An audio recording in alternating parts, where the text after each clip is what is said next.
thinking I got a minute to myself. We'll see how it goes.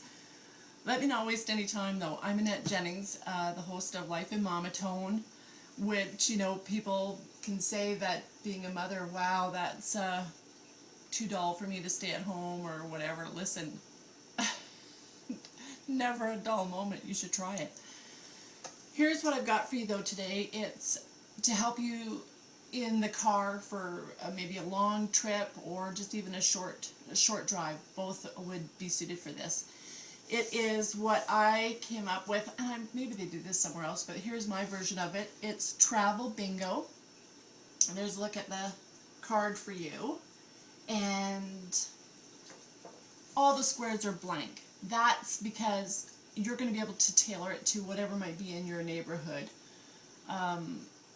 Consider maybe the season. So if it's, you know, hot air balloon, you could put that in a square.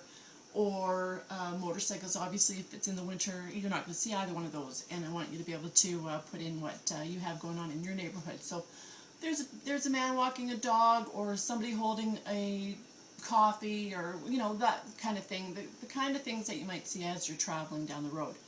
Now, the sheet will last you a week because it is Monday through Friday. So Monday, once they've found all 5, perfect.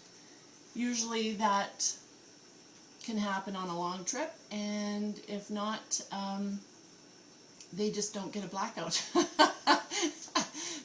can't think of everything. But it winds up being a whole lot of fun, and you keep a master copy for yourself in the car, because and don't worry about being distracted while you're driving, because they're going to remind you of all the ones that they found. Believe me.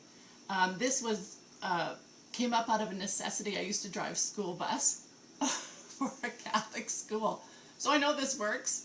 And the kids always had a whole lot of fun. Lots of times I'd let them pick what would be on the square for them to find that day. Guy riding a bike. Ferrari was one. I thought we'd never see a Ferrari, but we did. And if they did get a blackout, then they got maybe a dollar store prize or something like that. But bake them a cake, whatever. But it's a great little tip. You'll get a week out of your game card if you hit the website lifeinmomma-tone.com. No, lifeinmomma-tone.com. You can get yourself a little printout of the JPEG. I think if I can figure it out, I'll do a PDF. It sounds like what you should be using at this time. I don't know how to do that yet. There you go. That's your little stop by. I'm thinking if I've forgotten anything, but you know, the kids can keep their game card in the car too, and maybe get a little clipboard, form a pen attached or whatever, and it should be kind of fun. And if you leave it blank for the day that they're in the car, and or if they've got to decide, you know, before they make the trip, it might help get them into the car. You probably feel like you live in your car. Anyway, thanks for joining me today on Life in Momma-tone, and I'm Annette Jennings. Hope to see you again.